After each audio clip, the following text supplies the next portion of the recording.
जय हिंद दोस्तों। Let's study 41 में आप लोगों का स्वागत है। मैं हूं घनश्याम यादव। दोस्तों, मेरे द्वारा आप लोगों को भारत के प्राचीन इतिहास के बारे में पढ़ाया जा रहा है और दोस्तों मेरे द्वारा आप लोगों को ऑल सब्जेक्ट से संबंधित प्रश्नों को हल कराया जा रहा है, जिसमें हम सबसे पहले भारत के प्राचीन इतिहास के बारे में आप लोगों को पढ़ा रहे हैं। दोस्तों, सबसे पहले मैं आप लोगों को भारत के प्राचीन इतिहास के बारे में जो पढ़ाया था वो था धर्म ग्रंथ, ऐतिहासिक ग्रंथ, विदेशियों का विवरण और पुरातत्व संबंधी साक्ष्य। और दोस्तों, ये जो चारों चीज़ें थीं वो भारत के प्राचीन इतिहास के जो स्रोत होते हैं वो थे, जिनको मैं पढ़ा चुका हूँ। इनका क्लास समाप्त हो चुका है। अब मेरे द्वारा आप लोगों को प्राग ऐतिहासिक काल के बारे में पढ़ाया जा रहा है। प्राग ऐतिहासिक काल में पढ़ाया जा रहा है और प्राग ऐतिहासिक काल का ये मेरा दूसरा चैप्टर है, यानी प्राग ऐतिहासिक काल का भाग 2 है। प्राग ऐतिहासिक काल का भाग 1 कल हम आप लोगों को पढ़ा चुके हैं, लेकिन आज प्राग ऐतिहासिक काल भाग 2 का चैप्टर पढ़ाने से पहले दोस्तों, सबसे पहले मेरे द्वारा कल जो हमने आपको बताया था प्राग ऐतिहासिक काल भाग 1 के बारे में, सबसे पहले हम उसका रिवीजन करेंगे, फिर प्राग ऐतिहासिक भाग 2 के बारे में चर्चा करेंगे, या कह सकते हैं कि पढ़ाएंगे। तो दोस्तों आइए सबसे पहले प्राग ऐतिहासिक काल भाग 1 जो कि हम कल पढ़ा चुके हैं उसको एक बार रिवीजिंग करते हैं। तो दोस्तों, कल का जो चैप्टर था प्राग ऐतिहासिक काल भाग 1, उसमें सबसे पहले प्रश्न बना था इतिहास किसे कहते हैं। इतिहास किसे कहते हैं तो हमने आपको बताया था अतीत में घटित घटनाओं के अध्ययन को इतिहास कहते हैं। अतीत में घटित घटनाओं के अध्ययन को इतिहास कहते हैं। फिर अगला प्रश्न बना था इतिहास को कितने भागों में बांटा गया। तो दोस्तों, हमने आपको बताया था इतिहास को 3 भागों में बांटा गया था। कितने भागों में बांटा गया था? 3 भागों में। पहला प्राग ऐतिहासिक काल, दूसरा आद ऐतिहासिक काल, तीसरा ऐतिहासिक काल। पहला प्राग ऐतिहासिक काल जिसे इंग्लिश में प्री हिस्टोरिक पीरियड कहते हैं, दूसरा आद ऐतिहासिक काल जिसे इंग्लिश में प्रोटो हिस्टोरिक पीरियड कहते हैं, तीसरा ऐतिहासिक काल जिसे इंग्लिश में हिस्टोरिक पीरियड कहते हैं। फिर अगला प्रश्न बना था प्राग ऐतिहासिक काल किसे कहते हैं। तो दोस्तों, ऐसा काल जिसका कोई लिखित साक्ष्य नहीं मिलता है उसे प्राग ऐतिहासिक काल कहते हैं। ध्यान देंगे दोस्तों, सबसे पुराना काल था ये प्राग ऐतिहासिक काल, इसमें कोई लिखित साक्ष्य नहीं मिला, इसलिए इसे प्राग ऐतिहासिक काल कहते हैं। तो प्रश्न आएगा प्राग ऐतिहासिक काल किसे कहते हैं। आप उत्तर देंगे ऐसा काल जिसका कोई लिखित साक्ष्य नहीं मिलता हो या नहीं मिला हो उसे प्राग ऐतिहासिक काल कहते हैं। फिर अगला प्रश्न आया था प्राग ऐतिहासिक काल को कितने भागों में बांटा गया था। तो इसका उत्तर बना था दोस्तों प्राग ऐतिहासिक काल को 2 भागों में बांटा गया था। पहला पाषाण काल और दूसरा ताम्रपाषाण काल। पहला पाषाण काल, दूसरा ताम्रपाषाण काल। फिर अगला प्रश्न बना था पाषाण काल की खोज किसने किया था। पाषाण काल की खोज किसने किया था। तो दोस्तों, इसका उत्तर है पाषाण काल की खोज 1863 ईस्वी में रॉबर्ट ब्रूस फुट नामक व्यक्ति के द्वारा किया गया था। फिर अगला प्रश्न बना था पाषाण काल को कितने भागों में बांटा गया। तो दोस्तों, हमने आपको बताया था पाषाण काल को भी 3 भागों में बांटा गया था। पहला पुरा पाषाण काल, दूसरा मध्य पाषाण काल, तीसरा नवपाषाण काल। पुरा पाषाण काल को इंग्लिश में पेरियोलिथिक पीरियड कहते हैं, मध्य पाषाण काल को इंग्लिश में मीसोलिथिक पीरियड कहते हैं, और दोस्तों नवपाषाण काल को इंग्लिश में नियोलिथिक पीरियड कहते हैं। फिर अगला प्रश्न आया था पूरा पाषाण काल का समय कब से कब तक माना जाता है। तो दोस्तों, हमने आपको बताया था पूरा पाषाण काल का समय 20 लाख ईसा पूर्व से 12,000 ईसा पूर्व तक को माना जाता है। फिर अगला प्रश्न बना था इस समय मानव का मुख्य खोज क्या था। तो दोस्तों, इस समय मानव का मुख्य खोज आग थी, या ऐसे कर सकते हैं इस समय मानव आग पर नियंत्रण पा लिया था। फिर अगला प्रश्न बना इस समय मानव किस प्रकार के औजार का प्रयोग करता था। तो दोस्तों, इसका उत्तर बना था इस समय मानव बड़े पत्थरों के औजार का प्रयोग करता था। ध्यान देंगे, इस समय मानव बड़े पत्थरों का औजार का प्रयोग करता था।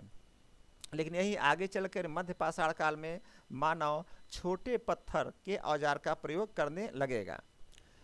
अगला प्रश्न आया, सर्वप्रथम मानव कब चित्रकारिता करनी सीखी थी? तो दोस्तों इसका उत्तर है, सर्वप्रथम मानव पूरा पाषाण काल में चित्रकारिता करना सीख लिया था। पूरा पाषाण काल में मानव चित्रकारिता करना सीख लिया था। फिर अगला प्रश्न बना, मानव के चित्रकारिता का साक्ष्य कहाँ पर मिलते हैं? तो दोस्तों इसका उत्तर बना था, मानव के चित्रकारिता का साक्ष्य भीमबेटका के गुफाओं में मिलते हैं। फिर अगला प्रश्न बना था, मध्य पाषाण काल का समय कब से कब तक रहा? मध्य पाषाण काल का समय कब से कब तक माना जाता है? तो दोस्तों मध्य पाषाण काल का समय 12,000 ईसा पूर्व से 10,000 ईसा पूर्व तक का माना जाता है।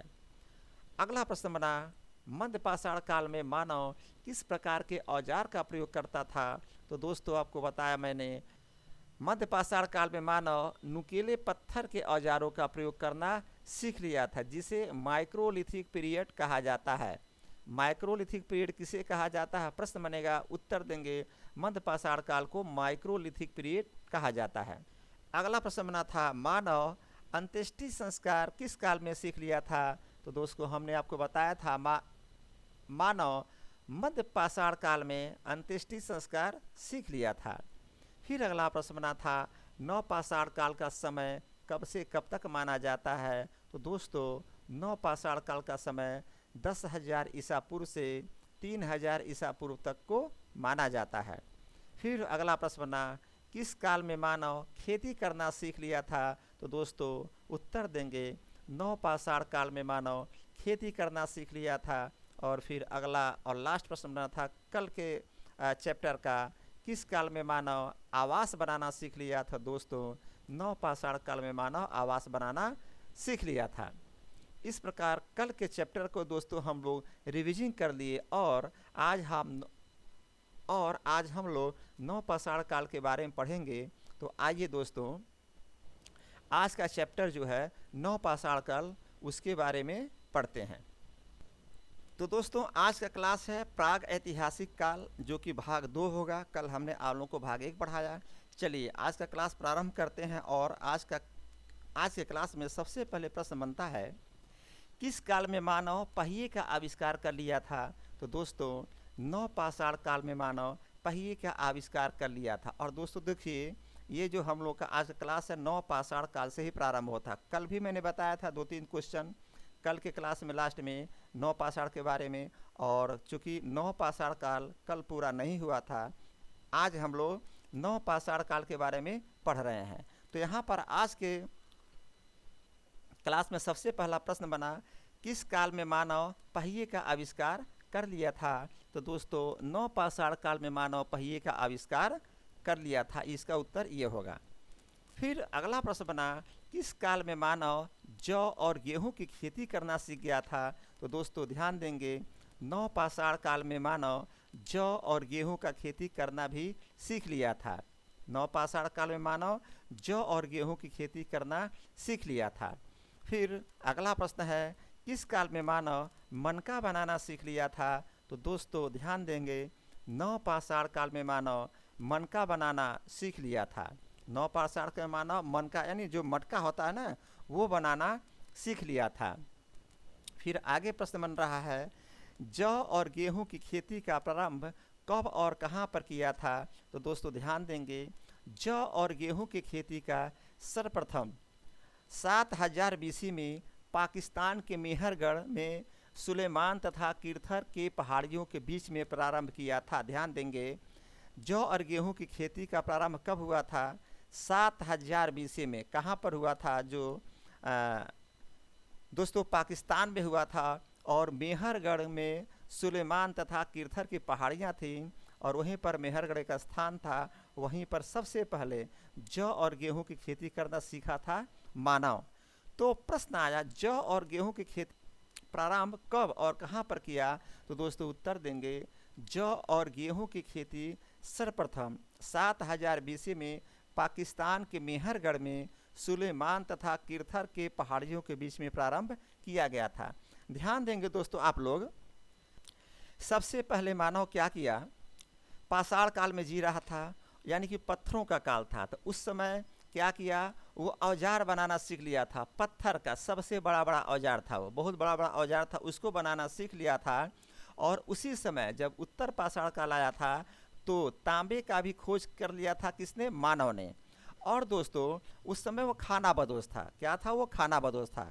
लेकिन खाना बदोश था, वो आखेटक का काम करता था और आदि मानव की तरह से वो जिंदगी जीता था। कब, पूरा पाषाण काल में। और आग पर नियंत्रण पाना सीख लिया था।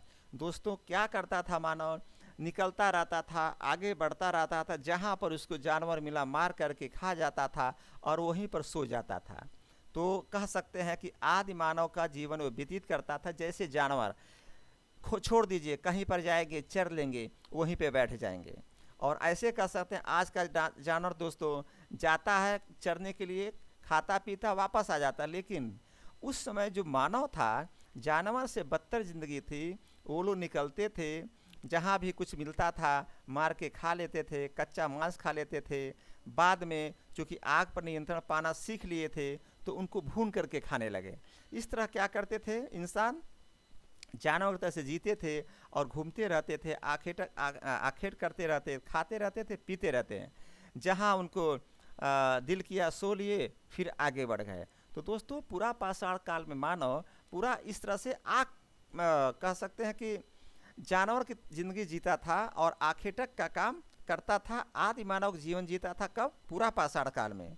अभी हम नौ पाषाण काल के बारे में बता रहे हैं, उस पर हम आ रहे हैं दोस्तों। फिर क्या हुआ, जब इंसान मध्य पाषाण काल में आया तो मैं आप लोगों को बताया था कि हथियार छोटा कर लिया। पूरा पाषाण में क्या था कि जो हथियार पत्थर के थे वो बड़े बड़े थे। पूरा पाषाण में हथियार पत्थर के बड़े बड़े थे। लेकिन जब मध्य पाषाण काल आया तो जो पत्थर के हथियार थे वो नुकीले हो गए और छोटे हो गए। पत्थर के हथियार क्या हुए, नुकीले हो गए और छोटे हो गए, यानी सुंदर हथियार बनाना प्रारंभ कर दिए। और अंत्येष्टि संस्कार भी मध्य पाषाण काल में मानव सीख लिया। ध्यान देंगे, मैं मध्य पाषाण की बात कर रहा हूँ, नौ पाषाण के बारे में पढ़ा रहा हूँ, लेकिन पीछे से कुछ बात मैं आप लोगों को समझाना चाह रहा हूँ कैसे कैसे मानव का विकास हुआ। तो इस तरह से पूरा पाषाण काल में मानव सीधे खाना बदोश था, उसको कुछ दुनिया से मतलब नहीं थी, कुछ नहीं जानता था, खाना बदोश जीवन जीता था, आखेटक का काम करता था, आदि मानव की तरह रहता था, लेकिन आग पर नियंत्रण पा लिया था। फिर मध्य पाषाण काल में हथियार जो पत्थर का बनाया नोकीला बना दिया और अंत्येष्टि संस्कार भी इसमें सीख लिया था। अब दोस्तों आइए नौ पाषाण काल में। अब हुआ क्या कि मान लीजिए कि जो पाषाण काल था उस समय 10 लोग रहते थे, कहीं घूमते थे, टहलते थे, खाते थे, पीते थे, सो जाते थे, शिकार करते थे, सो जाते। लेकिन क्या होता था कि मान लीजिए 10 आदमी है चल रहा है और उसमें 10 आदमी में 8 आदमी काम किया, जानवर मारा, उनको भूना और खाया। लेकिन 2 आदमी ऐसे बैठा है तो बैठे बैठे दिमाग में कोई खुरापात आई। खुरापात का मतलब कुछ ऐसा चीज़ सीखा कि जो उसको फ्यूचर में काम आने वाला था। तो क्या किया कि वो कुछ बनाना सीख लिया, जैसे पहिया। अब होता क्या है कि वो बैठा था, पत्थर देखा, उसको तोड़ मरोड़ कर गोल कर दिया, उसको थोड़ा सा आगे बढ़ाया तो डुगुरने लगा, तो पहिए का आविष्कार कर लिया। देखिएगा कैसे विकास हो रहा है मानव का। पहले कुछ नहीं जानता था, लेकिन नौ पाषाण काल में आकर के पहिए का आविष्कार कर लिया। क्या किया, पहिए का आविष्कार कर लिया। अब क्या है, अगर किसी को, अब क्या है कि उन लोगों को कुछ ले जाना, कहीं ले जाना है तो उसके माध्यम से सहूलियत हो गया। तो पहिया चूँकि बन चुका था तो उससे उन लोगों को ले जाने में जैसे ठेला गाड़ी होती है, सहयोग मिलने लगा। उसके बाद क्या हुआ, खेती का क्या किया, खेती करना प्रारंभ किया। यानी नौ पाषाण में मानव आते आते खेती करना प्रारंभ कर दिया। अब क्या हुआ, जब खेती करना प्रारंभ कर दिया तो कहीं न कहीं वो खेत में रहना स्टार्ट कर दिया या किसी तरह से झुग्गी बना लिया, ऐसा हो सकता था। अब क्या किया कि जो मानव एक जगह से 2 जगह भटकता रहता था वो क्या किया, एक जगह रहने लगा। चूँकि खेती करेगा तो एक जगह रहना पड़ेगा। तो क्या किया, खेती जब करना स्टार्ट किया तो अपने उसी खेत में अपना कोई व्यवस्था कर लिया रहने के लिए। इस प्रकार दोस्तों खेती से आवास का वो निर्माण कर लिया। चूँकि खेती करना स्टार्ट किया तो एक जगह रहना पड़ा, तो आवास का निर्माण कर लिया, यानी सीख लिया। पहिए का आविष्कार कर लिया, खेती करने लगा, और जब खेती करने लगा तो आवास बना लिया। उसके बाद दोस्तों ध्यान देंगे, कुत्ता भी पाला। दरअसल होता क्या है कि आज के समय में देखेंगे आप लोग, अगर आप किसी कुत्ते को एक रोटी दे देंगे तो आपके अगल बगल वो मंडराता रहता है। बहुत ही वफादार कुत्ते होते। कहते हैं ना कि आज की डेट में कहावत है कि इंसान से वफादार तो कुत्ते हो गए हैं आज के टाइम में। ये इस तरह से बात होती है। तो दोस्तों क्या होता था कि उस समय जब मानव था तो क्या करता था कि कुछ खाता पीता था और वो फेंक देता था, तो कुत्ता उसको खा लेते थे। और जब कुत्ता खाने लगे उसको तो उनके पीछे पीछे रहने लगे, पीछे पीछे क्या किए, रहने लगे। इस तरह से उस समय मानव क्या किया, कुत्ते को पाल लिया। अब क्या हुआ कि सबसे पहला पालतू जानवर कौन हो गया, कुत्ता हो गया। तो प्रश्न आ गया कि सबसे पहले पालतू जानवर कौन था उस समय मानव का, तो उत्तर लिखेंगे कुत्ता। यानी कि पालतू जानवर कौन हो गया, कुत्ता। ध्यान देंगे, पहिए का खोज हुआ, खेती का हुआ। जब खेती करने लगे तो एक जगह रहने लगे तो आवास बना लिए। अब क्या हुआ, उसी टाइम में लोग मनके का ढूंढ लिए, मनका बनाना सीख लिए। क्या किए, मनका यानी जो मटका होता है ना इस टाइप का, तो धीरे धीरे लोग मनका बनाना सीख लिए, खेती का करना सीख लिए, आवास, पहिया, मनका बनाना सीख लिए।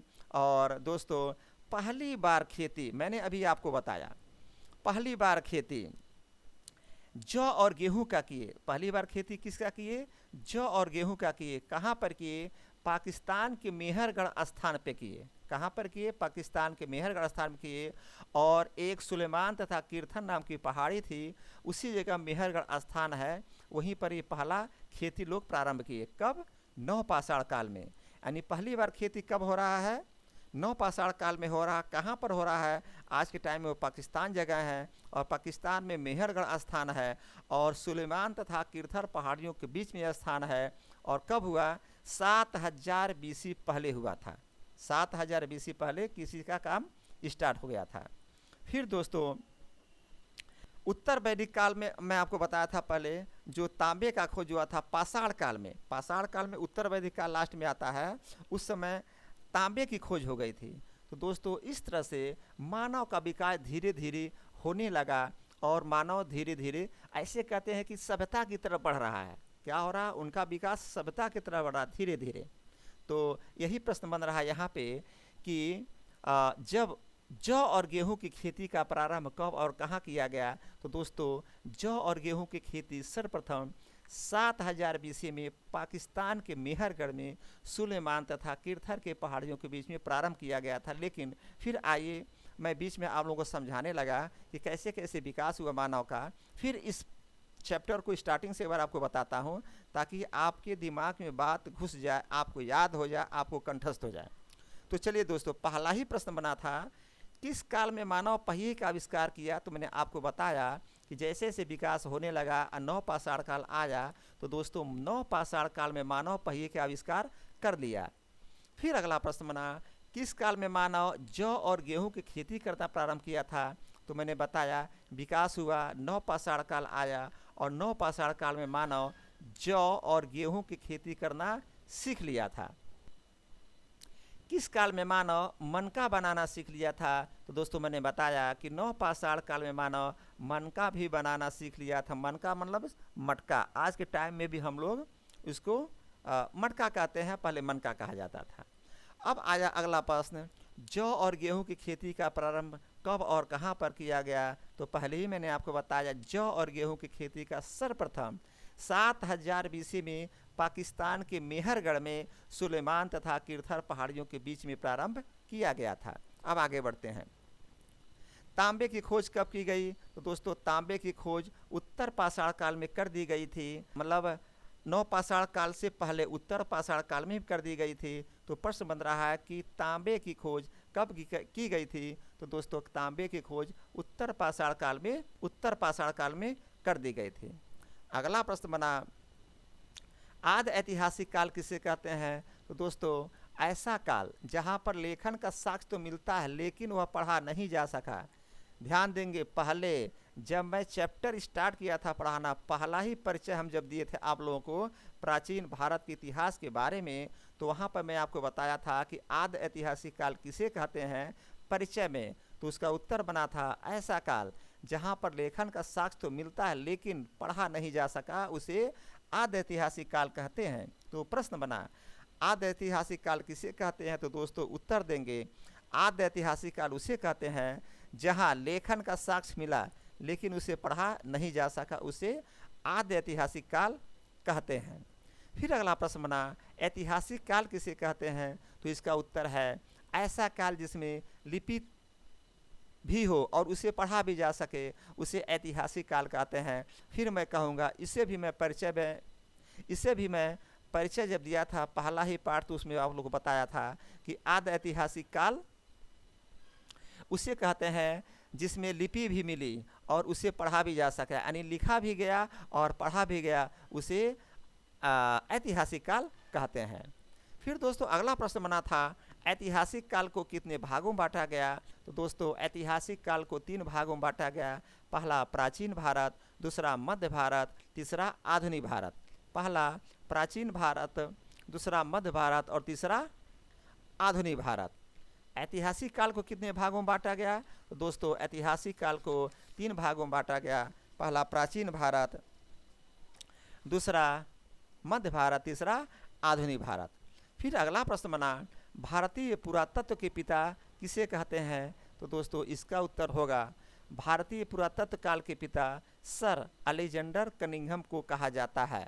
भारतीय पुरातत्व काल के पिता सर अलेक्जेंडर कनिंघम को कहा जाता है। प्रश्न आएगा, भारतीय पुरातत्व के पिता किसे कहा जाता है या किसे कहते हैं? तो दोस्तों भारतीय पुरातत्व काल के पिता सर अलेक्जेंडर कनिंघम को कहते हैं।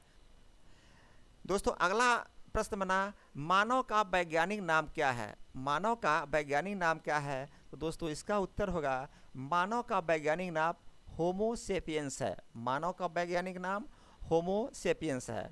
मानव का वैज्ञानिक नाम क्या है? उत्तर देंगे, मानव का वैज्ञानिक नाम होमो सेपियंस है।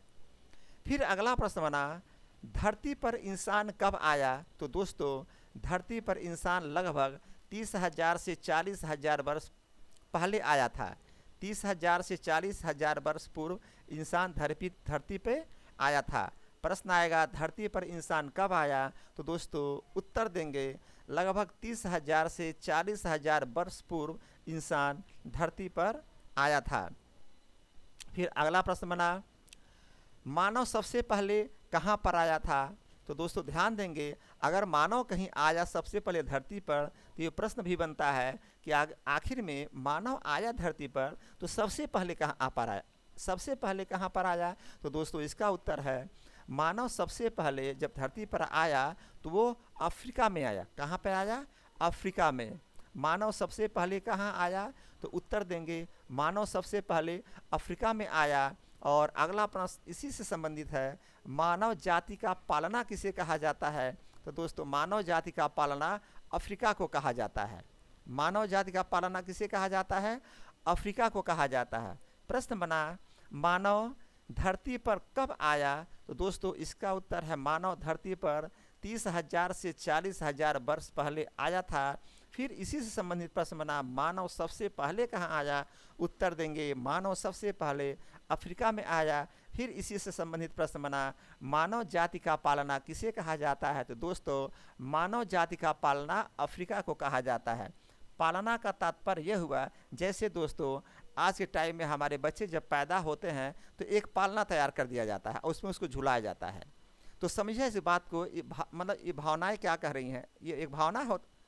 तो दोस्तों समझिएगा इसका मतलब क्या हुआ कि मानव जाति का पालना, चूंकि मानव सबसे पहले कहाँ आया? अफ्रीका में आया, इसलिए मानव का पालना अफ्रीका को कहा जाता है। यानी कि सबसे पहले कहाँ पला वो, जैसे पालना में पाला जाता है, उसी तरह जब सबसे पहले मानव अफ्रीका में आया तो अफ्रीका में पला, इसलिए पालना यानी अफ्रीका को मानव जाति का पालना कहा जाने लगा। तो प्रश्न आएगा, मानव जाति का पालना किसे कहा जाता है? तो दोस्तों उत्तर देंगे, मानव जाति का पालना अफ्रीका को कहा जाता है। अगला प्रश्न बना, भारत में इंसान का पहला साक्ष्य कहाँ मिला? तो दोस्तों उत्तर देंगे, भारत में इंसान का पहला साक्ष्य नर्मदा सोन घाटी में मिला, जिसे नर्मदा मानव कहा जाता है। ध्यान देंगे, मानव सबसे पहले कब आया? 30,000 से 40,000 वर्ष पहले आया धरती पर। फिर मानव सबसे पहले कहाँ आया? अफ्रीका में आ रहा है, और इसलिए मानव जाति का पालना अफ्रीका को कहा जाने लगा। अब अगला प्रश्न बना कि मानव आया तो भारत में कब आया? भारत में इंसान का पहला साक्ष्य कहाँ मिला? कुछ तो कुछ प्रूफ मिलना चाहिए ना। तो भारत में इंसान का पहला साक्ष्य कहाँ मिल रहा है? तो दोस्तों इसका उत्तर बन रहा है, भारत में इंसान का पहला साक्ष्य नर्मदा सोन घाटी में मिला, जिसे नर्मदा मानव कहा जाता है। यानी मानव का यानी इंसान का पहला साक्ष्य कहाँ मिल रहा है? भारत में। तो दोस्तों पहला साक्ष्य नर्मदा सोन घाटी मिल रहा है, जिसे नर्मदा मानव कहा जाता है। इसके बाद अगला प्रश्न आया दोस्तों, मानव कपि का भारत में पहला साक्ष्य कहाँ पर मिला? ध्यान देंगे, यहाँ पर प्रश्न था भारत में इंसान का पहला साक्ष्य कहाँ मिला? तो उत्तर था भारत में इंसान का पहला साक्ष्य नर्मदा सोन घाटी में मिला, जिसे नर्मदा मानव कहा जाता है। लेकिन यहाँ पर प्रश्न बन रहा है कि मानव कपि का भारत में पहला साक्ष्य कहाँ पर मिला? तो दोस्तों इसका उत्तर है, मानव कपि का भारत में पहला साक्ष्य असम में मिला था। कहाँ पर मिला था? असम में। किसका साक्ष्य? मानव कपि का। मानव कपि का भारत में पहला साक्ष्य कहाँ मिला? उत्तर देंगे, मानव कपि का भारत में पहला साक्ष्य असम में मिला था। कहाँ मिला? असम में मिला था। फिर अगला प्रश्न बनता है कि दोस्तों ये कपि क्या होता है? यानी कि मानव जो कपि है इसका मतलब क्या होता है? तो इसका उत्तर होगा, मानव कपि का मतलब यह होता है ऐसा व्यक्ति, ऐसा बंदर जो न मानव था न बंदर था, आधा बंदर और आधा इंसान, ऐसे कह सकते हैं कि आधा बंदर आधा इंसान, ऐसे को मानव कपि कहते हैं। आधा बंदर और आधा इंसान को मानव कपि कहते हैं। मैं आप लोगों को यहाँ पर एक पिक्चर के माध्यम से समझाने का प्रयास किया हूँ। देखिए यहाँ पर न बंदर लग रहा है न मानव लग, लेकिन विकास हो रहा है। ध्यान देंगे, देखिए कैसे झुका हुआ है, न बंदर लग रहा है न मानव लग रहा है, लेकिन यहाँ पर इसका थोड़ा सा विकास हो गया है, तो थोड़ा सा मानव जैसा इसका चित्र बन गया है, यानी मानव जैसा लग रहा है। यहाँ पर न मानव है न बंदर है, मतलब कैसे झुका हुआ है, आधा मानव है आधा बंदर है। तो प्रश्न आ रहा है, मानव कपि किसे कहते हैं? तो दोस्तों ऐसा इंसान जो आधा बंदर लग रहा हो आधा मानव लग रहा है, उसे मानव कपि कहते हैं। आधा बंदर और आधा इंसान को मानव कपि कहते हैं। चलिए आगे बढ़ते हैं। अगला प्रश्न आया, मानव सबसे पहले किस चीज़ के औजार का प्रयोग किया था? मानव सबसे पहले किस चीज़ के औजार का प्रयोग किया था? मानव सबसे पहले पत्थर के औजार का प्रयोग किया था। मैं पाषाण काल में बता दिया हूँ।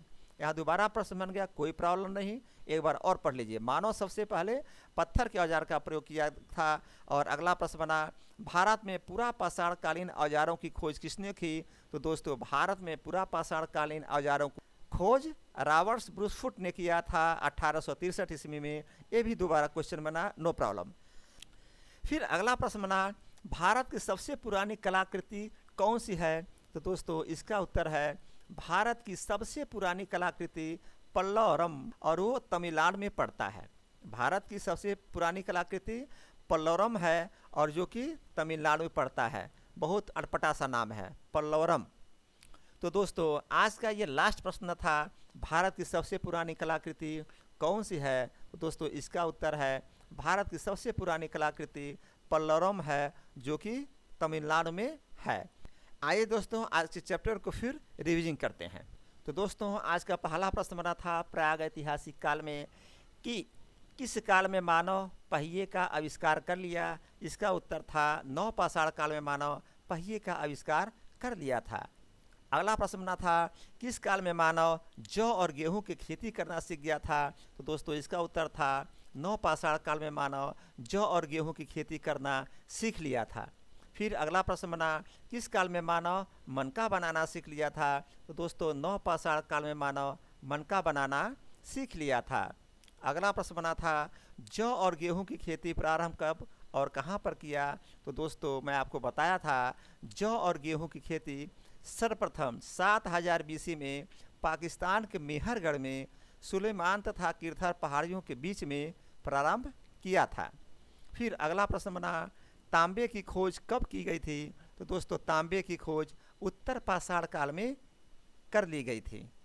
अगला प्रश्न बना आदि ऐतिहासिक काल किसे कहते हैं? तो दोस्तों आदि ऐतिहासिक काल ऐसा काल जहां पर लेखन का साक्ष्य मिलता है लेकिन वह पढ़ा नहीं जा सका, उसे आद ऐतिहासिक काल कहते हैं। फिर अगला प्रश्न बना, ऐतिहासिक काल किसे कहते हैं? तो दोस्तों ऐतिहासिक काल उसे कहते हैं जिसमें लोग लिखना जान गए थे और उसे पढ़ना भी जान गए थे, यानी ऐसा काल जिसमें लिपि भी हो और उसे पढ़ी भी जा सकी, उसे ऐतिहासिक काल कहते हैं।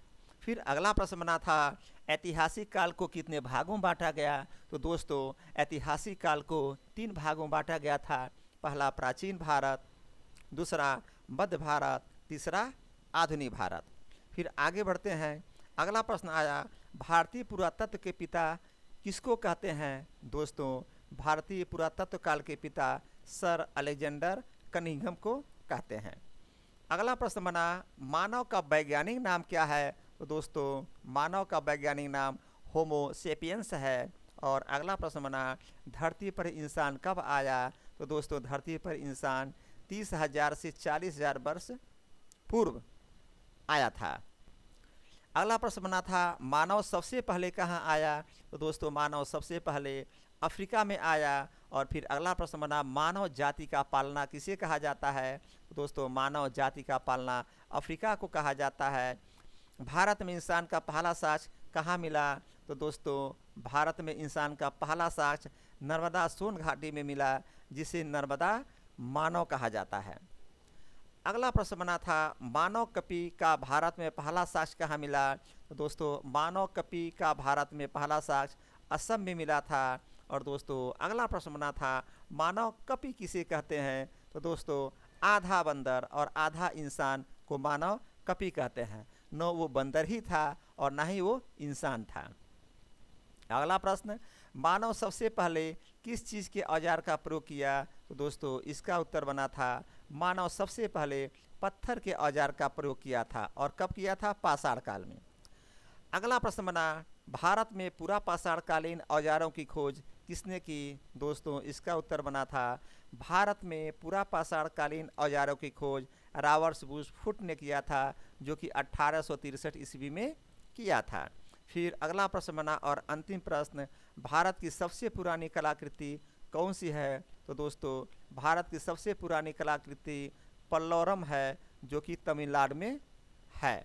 तो दोस्तों इस प्रकार मैंने आप लोगों को आज बताया कि नवपाषाण काल में मानव पहिए का आविष्कार कर लिया और नवपाषाण काल में मानव जौ और गेहूं की खेती करना प्रारंभ कर दिया था। और दोस्त नवपाषाण काल में मानव मनका भी बनाना सीख लिया था। और दोस्तों जौ और गेहूं की खेती सर्वप्रथम 7000 BC में पाकिस्तान के मेहरगढ़ में सुलेमान तथा किरथर पहाड़ियों के बीच में प्रारंभ किया था।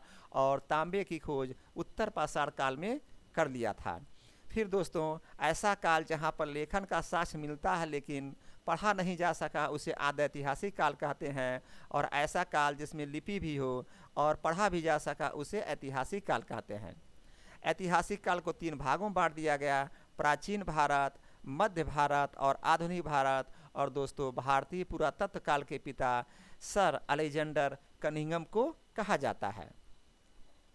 मानव का वैज्ञानिक नाम होमो सेपियंस है और लगभग 30,000 से 40,000 वर्ष पहले इंसान धरती पर आया। और दोस्तों मानव सबसे पहले अफ्रीका में आया था और अफ्रीका को मानव जाति का पालना कहा जाता था। और दोस्तों भारत में इंसान का पहला साक्ष्य नर्मदा सोन घाटी में मिला, जिसे नर्मदा मानव कहा गया। और मानव कपि का भारत में सबसे पहले साक्ष्य असम में मिला। और दोस्तों आधा बंदर आधा इंसान को मानव कपि कहा जाता है। और मानव सबसे पहले पत्थर के औजार का प्रयोग किया, जो मैं पहले ही बताया, पाषाण काल में औजार का प्रयोग कर लिया था।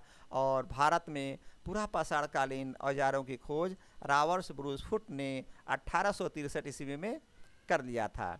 और दोस्तों आज का सबसे अंतिम प्रश्न और उत्तर, भारत की सबसे पुरानी कलाकृति कौन सी है? तो दोस्तों भारत की सबसे पुरानी कलाकृति पल्लोरम तमिलनाडु में है। तो दोस्तों इस तरह से आज का चैप्टर यहीं पर समाप्त होता है। मैंने रिविजन भी कर लिया और मेरा उद्देश्य है आप जितना पढ़ें उतना याद हो जाए, जितना पढ़ें उतना याद हो जाए और फिर याद होने के बाद भूलना भी नहीं है। एक उद्देश्य बना लीजिए कि कम पढ़िए लेकिन याद कर लीजिए, और याद करने पर भूलना, याद करने के बाद भूलना नहीं चाहिए। अगर आप पढ़ते चले जाएंगे और भूलते चले जाएंगे, याद करते चले जाएंगे, भूलते चले जाएंगे, फिर पढ़ने से कोई फ़ायदा नहीं। इसलिए दोस्तों, एक चैप्टर दिमाग में बैठाइए कि एक चैप्टर या 2 चैप्टर रोज़ तैयार करेंगे और रिविजिंग करेंगे और इसको भूलेंगे नहीं। इसलिए फिर कहूँगा, रिविजिंग मस्ट है। फ्यूचर में क्या होगा कोई नहीं जानता है, बार बार बताता हूँ। केवल आप परिश्रम कर सकते हैं, परिश्रम करिए, पढ़िए, एग्ज़ाम में पास होइए, नौकरी करिए, और दोस्तों जीवन को सुखमय बनाइए। इसी के साथ आज का क्लास समाप्त करता हूँ। जय हिंद, जय भारत।